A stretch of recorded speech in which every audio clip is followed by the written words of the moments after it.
क्या आपने कभी सोचा है कि एक पड़ोसी मुल्क की सत्ता की डोर हिलते ही पूरी उपमहाद्वीप की नियति कैसे बदल सकती है? कैसे एक देश के तख्तापलट की गूंज भारत की सरहदों से लेकर हिंद महासागर की लहरों तक खलबली मचा सकती है?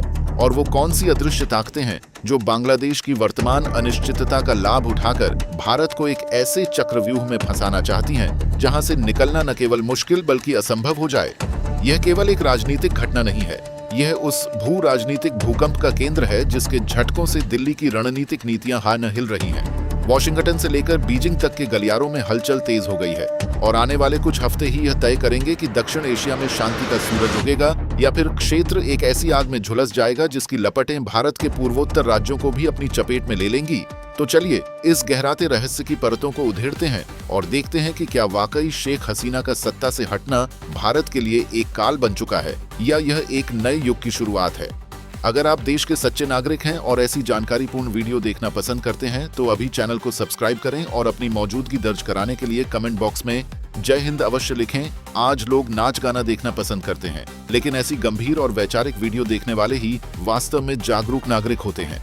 बांग्लादेश की धरती पर जिस तरह से रातों रात बदलाव आए हैं, उसने न केवल पड़ोसी मुल्कों को बल्कि वैश्विक शक्तियों को भी सकते में डाल दिया है, क्योंकि जब किसी मुल्क की आंतरिक व्यवस्था अचानक चरमराती है तो उसका सीधा असर उसकी विदेश नीति और सामरिक प्राथमिकताओं पर पड़ता है। और बांग्लादेश के संदर्भ में यह स्थिति और भी पेचीदा इसलिए हो जाती है क्योंकि यह देश भारत की नेबरहुड फर्स्ट नीति का सबसे मजबूत स्तंभ माना जाता था। लेकिन अब सवाल यह उठता है कि क्या हसीना के बिना भारत के साथ बांग्लादेश के संबंध पहले जैसे रह पाएंगे, या फिर कट्टरपंथ की दबी हुई चिंगारी अब एक ऐसी आग का रूप ले लेगी जो भारत के सुरक्षा ढांचे को सीधे चुनौती देगी। पिछले कुछ दशकों में भारत और बांग्लादेश के बीच जो विश्वास का पुल बना था, क्या वह ताश के पत्तों की तरह ढह जाएगा, या फिर आने वाले नए शासक इस बात को समझेंगे कि भारत के साथ आर्थिक और सामरिक सहयोग ही उनकी सबसे बड़ी सुरक्षा गारंटी है?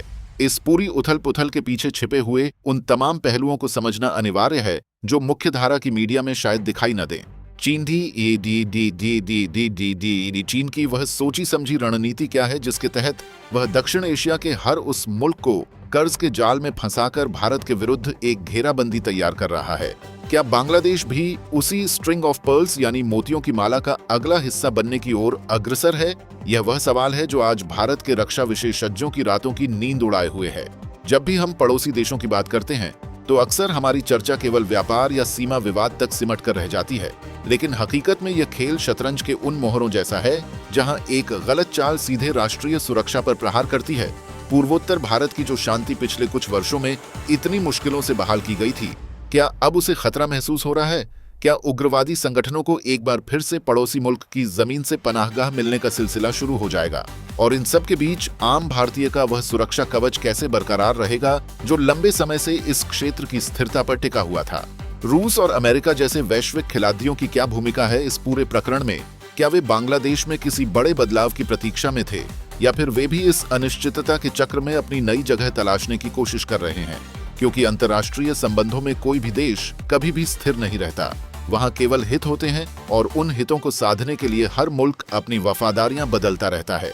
इतिहास गवाह है कि जब जब पड़ोसी देशों में अस्थिरता का दौर आया है, उसका खामियाजा सबसे अधिक भारत को भुगतना पड़ा है, चाहे वह शरणार्थियों की समस्या हो, सीमा पर घुसपैठ की चुनौती हो या फिर हथियारों की तस्करी का जाल हो। इन सभी समस्याओं का केंद्र हमेशा से ही अस्थिर पड़ोसी रहे हैं और इसीलिए बांग्लादेश की वर्तमान स्थिति कोई साधारण आंतरिक विद्रोह नहीं है, बल्कि यह एक अंतर्राष्ट्रीय दबाव का परिणाम हो सकता है। क्या बांग्लादेश में लोकतंत्रीकरण का जो दावा किया जा रहा है वह वास्तव में जनता की आवाज है, या फिर यह किसी बड़े षड्यंत्र का एक छोटा सा हिस्सा है जिसे पर्दे के पीछे से संचालित किया जा रहा है? इस बात की तह तक जाने के लिए हमें उन आर्थिक आंकड़ों को देखना होगा जो बताते हैं कि पिछले कुछ वर्षों में बांग्लादेश की जीडीपी जिस तेजी से बढ़ी थी, उसके पीछे के असली इंजन कौन थे, और अब जब उन इंजनों को हटा दिया गया है तो क्या अर्थव्यवस्था का चक्का थम जाएगा? और यदि अर्थव्यवस्था डगमगाई तो क्या वहां की आम जनता फिर से कट्टरपंथ की ओर धकेली जाएगी? भारत के लिए चिंता का विषय केवल ढाका की सत्ता परिवर्तन नहीं है, बल्कि यह भी है कि इस परिवर्तन के बाद जो वैक्यूम पैदा हुआ है उसे भरने के लिए कौन सी विदेशी शक्तियां लाइन में लगी हुई हैं। अगर पाकिस्तान का प्रभाव वहां बढ़ता है तो यह भारत के लिए दो तरफा चुनौती जैसा होगा, और यह एक ऐसा सपना है जिसे भारत कभी भी सच होते नहीं देखना चाहेगा। सुरक्षा की दृष्टि से भारत को अब अपनी पूर्वी सीमा पर अपनी निगरानी के स्तर को कई गुना बढ़ाना होगा, क्योंकि जब घर के बाहर स्थिति खराब होती है तो घर के भीतर सुरक्षा व्यवस्था को और अधिक चाक चौबंद करना ही एकमात्र विकल्प बचता है। आने वाले समय में हमें बांग्लादेश के नए नेतृत्व के साथ बहुत ही सधे हुए कदमों से आगे बढ़ना होगा, जहां एक तरफ हमें अपनी चिंताओं को मजबूती से रखना होगा, वहीं दूसरी तरफ हमें यह भी सुनिश्चित करना होगा कि हम वहां की जनता के साथ अपने पुराने और गहरे संबंधों को टूटने न दें। एक देश के रूप में बांग्लादेश की प्रगति भारत के लिए भी लाभदायक है, क्योंकि एक विकसित और स्थिर बांग्लादेश का अर्थ है एक सुरक्षित और समृद्ध उपमहाद्वीप। लेकिन यदि वहां अराजकता का माहौल पनपता है तो उसका दुष्प्रभाव पूरे दक्षिण एशिया की अर्थव्यवस्था को दशकों पीछे धकेल सकता है। हमें यह भी समझना होगा कि वर्तमान दौर में प्रोपेगेंडा युद्ध कितना खतरनाक है। सोशल मीडिया पर जिस तरह की भ्रामक खबरें फैलाई जा रही हैं, वे केवल आम जनता को गुमराह करने के लिए नहीं, बल्कि दो देशों के बीच की खाई को और गहरा करने के लिए हैं। ऐसे में एक जागरूक नागरिक का यह कर्तव्य है कि वह ऐसी खबरों की सच्चाई को जाने और भावनाओं में बहकर कोई राय न बनाए। भारत के सामने अब सबसे बड़ी चुनौती है कि वह अपने रणनीतिक हितों और मानवीय मूल्यों के बीच एक संतुलन कैसे बिठाता है, क्योंकि इतिहास से हमने सीखा है कि जहां हमने अति आत्मविश्वास दिखाया वहां हमें नुकसान उठाना पड़ा, और जहां हमने बहुत अधिक सावधानी बरती वहां अवसर हाथ से निकल गए। अब समय आ गया है कि हम अपनी विदेश नीति में और अधिक लचीलापन लाएं, ताकि किसी भी विपरीत परिस्थिति में हम अपने हितों की रक्षा कर सकें। बांग्लादेश में जो कुछ भी हो रहा है वह पूरी दुनिया के लिए एक उदाहरण है कि कैसे एक मजबूत नेतृत्व के जाने के बाद देश में अनिश्चितता का दौर आता है, और कैसे बाहरी ताकतें इस स्थिति का फायदा उठाने के लिए गिद्धों की तरह मंडराने लगती हैं। हमें यह भी याद रखना चाहिए कि अंतर्राष्ट्रीय राजनीति में दोस्त और दुश्मन स्थायी नहीं होते, केवल राष्ट्रीय हित स्थायी होते हैं, और भारत को अपने राष्ट्रीय हितों के प्रति पूरी तरह से अडिग रहना होगा, चाहे बांग्लादेश में सरकार कोई भी आए या कोई भी जाए।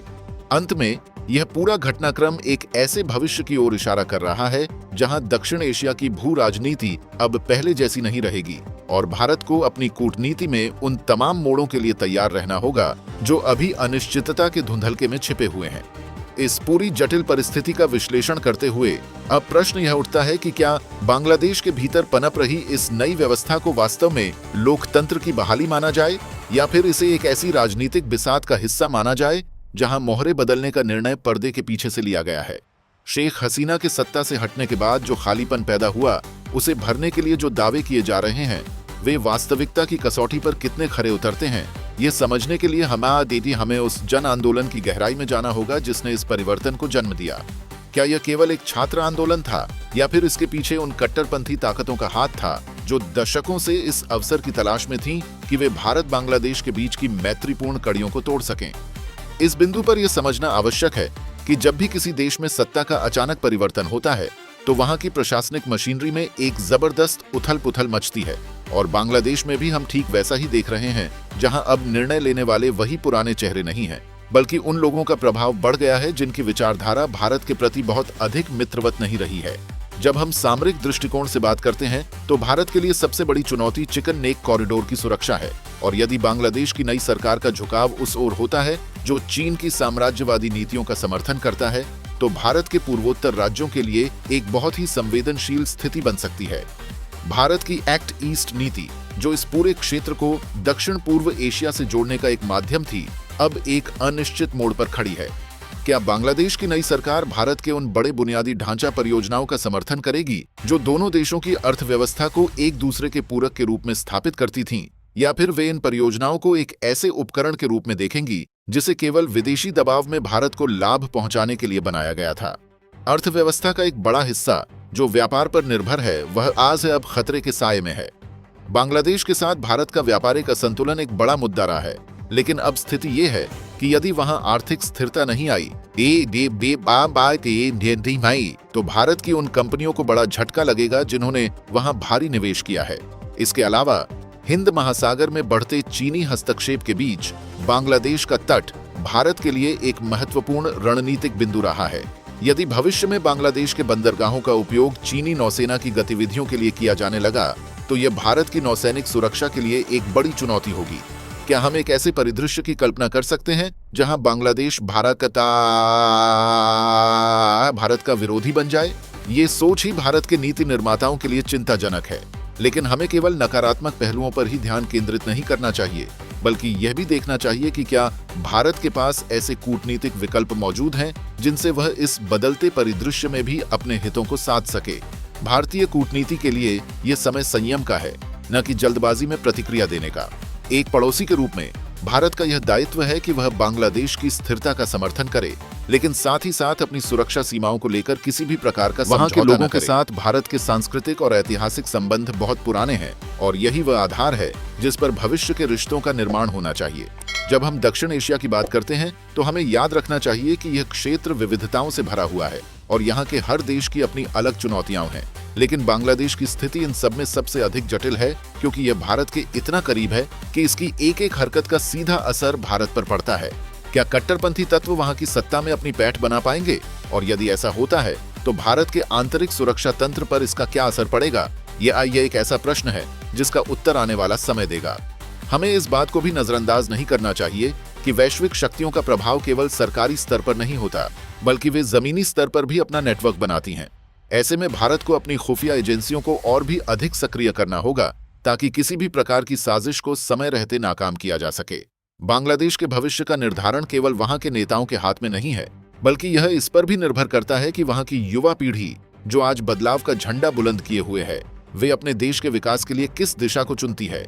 क्या वे स्थिरता और प्रगति का रास्ता अपनाएंगे या फिर वे उस भटकाव की ओर चले जाएंगे जो देशों को बर्बादी की ओर ले जाता है?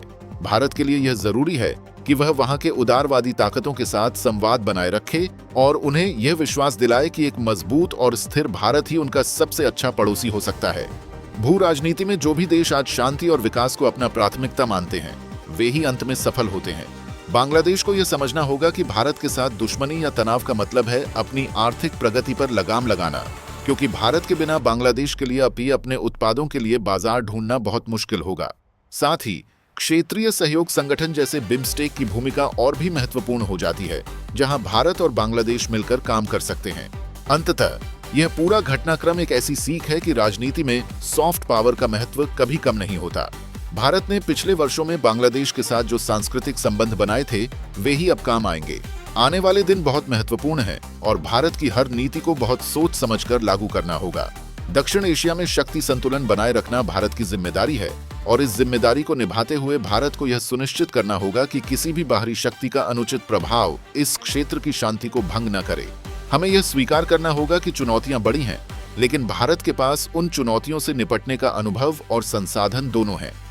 धैर्य और सतर्कता के साथ भारत इस दौर से भी बाहर निकल जाएगा और आने वाले समय में एक नया संतुलन स्थापित होगा जो न केवल भारत के लिए बल्कि पूरे दक्षिण एशिया के लिए लाभकारी होगा। जो लोग आज यह सोच रहे हैं कि बांग्लादेश का भविष्य अंधकारमय है, उन्हें यह देखना चाहिए कि जनता की इच्छा शक्ति कितनी शक्तिशाली होती है। यदि वहां की सरकार जनहित में कार्य करती है और भारत के साथ सहयोग करती है, तो कोई कारण नहीं है कि संबंध फिर से पटरी पर न आ जाएं।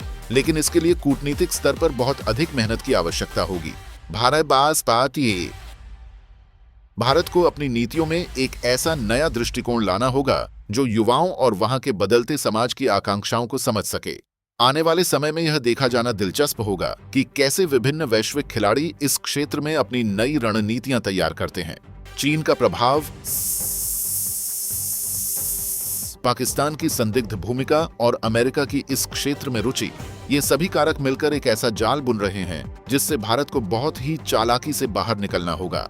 भारत का भविष्य उसके पूर्वी पड़ोसी के साथ गहरे तरीके से जुड़ा हुआ है और इस जुड़ाव को मजबूत बनाए रखना ही भारत की सबसे बड़ी रणनीतिक जीत होगी।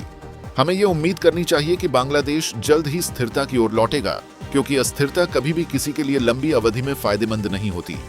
दक्षिण एशिया का मानचित्र शायद बदल रहा है, लेकिन भारत का संकल्प वही है, एक समृद्ध, सुरक्षित और स्थिर पड़ोसी क्षेत्र। इस कूटनीतिक और रणनीतिक पहेली के अगले चरण में कदम रखते हुए हमें उस साइलेंट वॉर यानी अदृश्य युद्ध की बारीकियों को समझना होगा जो आधिकारिक समझौतों की फाइलों से कहीं दूर जमीनी हकीकत के रूप में भारतीय सीमावर्ती जनपदों में लड़ी जा रही है। बांग्लादेश की बदलती सत्ता के साथ केवल सरकारों के चेहरे नहीं बदले हैं, बल्कि वे सारे अनौपचारिक चैनल भी प्रभावित हुए हैं जो बरसों से दोनों देशों के बीच सूचनाओं और संसाधनों के आदान प्रदान का जरिया थे। जब एक देश की आंतरिक सुरक्षा व्यवस्था में बड़ा बदलाव आता है तो सीमा पार की तस्करी, अवैध प्रवासन और मादक पदार्थों का व्यापार करने वाले गिरोह सबसे पहले अपनी रणनीतियां बदलते हैं। भारत के लिए चिंता का विषय यह है कि क्या नई व्यवस्था उन पुराने नेटवर्क को ध्वस्त कर पाएगी या फिर ये अपराधी समूह नई सत्ता के करीब जाकर अपनी जड़ें और गहरी कर लेंगे। जब हम सुरक्षा की बात करते हैं तो अक्सर हम केवल सेना और सीमाओं की चर्चा करते हैं, लेकिन वास्तविकता ये है कि सॉफ्ट पावर के इस युग में समाज के भीतर वैचारिक घुसपैठ कहीं अधिक खतरनाक होती है। क्या बांग्लादेश में जो कुछ भी घटा उसका प्रभाव वहां के शैक्षणिक संस्थानों और धार्मिक केंद्रों पर पड़ेगा, जहां युवा पीढ़ी के सोचने का ढंग आकार लेता है? यदि वहां कट्टरपंथी विचारधारा का प्रसार होता है तो उसका सीधा असर भारत के उन सीमावर्ती इलाकों में भी दिखेगा जो सांस्कृतिक रूप से बांग्लादेश के काफी करीब हैं। यह एक ऐसी चुनौती है जिसे कोई भी कूटनीतिक समझौता पूरी तरह हल नहीं कर सकता, क्योंकि इसके लिए एक व्यापक सामाजिक और सांस्कृतिक दृष्टिकोण की आवश्यकता होती है। अब हमें उस आर्थिक समीकरण पर ध्यान केंद्रित करना होगा जिसकी अनदेखी करना भारत के लिए घातक हो सकता है। बांग्लादेश की अर्थव्यवस्था का एक बड़ा हिस्सा कपड़ा उद्योग और निर्यात पर टिका है और इस निर्यात का बड़ा बाजार भारत और पश्चिमी देश हैं। यदि वहां की नई सरकार वैश्विक प्रतिबंधों या आंतरिक अव्यवस्था के कारण व्यापारिक बाधाएं झेलती हैं तो इसका सीधा प्रभाव वहां की जनता पर पड़ेगा और जनता का असंतोष अक्सर पड़ोसियों की ओर मुड़ता है। क्या भारत को बांग्लादेश के साथ अपनी आर्थिक निर्भरता को फिर से परिभाषित करना चाहिए? क्या हमें उन औद्योगिक क्लस्टर्स की ओर ध्यान देना चाहिए जो पूर्वोत्तर भारत में रोजगार पैदा कर सकें, ताकि भविष्य में हम किसी भी पड़ोसी देश की अस्थिरता से खुद को सुरक्षित रख सकें? इसके साथ ही चीन के आर्थिक प्रभुत्व का मुद्दा और भी गंभीर हो जाता है। चीन ने जिस तरह से हम्बनटोटा और ग्वादर में खेल खेला है, क्या वह ढाका के नए नीति निर्धारकों के मन में भी वैसी ही उम्मीदें जगा रहा है? भारत को यह सुनिश्चित करना होगा कि वह बांग्लादेश को एक ऐसा आर्थिक विकल्प दे जो चीन के कर्ज के जाल से कहीं अधिक टिकाऊ और पारदर्शी हो। भारत और बांग्लादेश के बीच के जल विवाद, विशेषकर तीस्ता नदी का मसला, फिर से एक बार केंद्र में आ सकता है। क्या नई सरकार इस मसले पर भारत के साथ पुराने समझौतों का सम्मान करेगी या इसे अपनी लोकप्रियता बढ़ाने के लिए एक हथियार के रूप में इस्तेमाल करेगी? यह वाकई वह मोड़ है जहां भारत की परिपक्वता और कूटनीतिक कौशल की परीक्षा होगी। अगला बड़ा खतरा है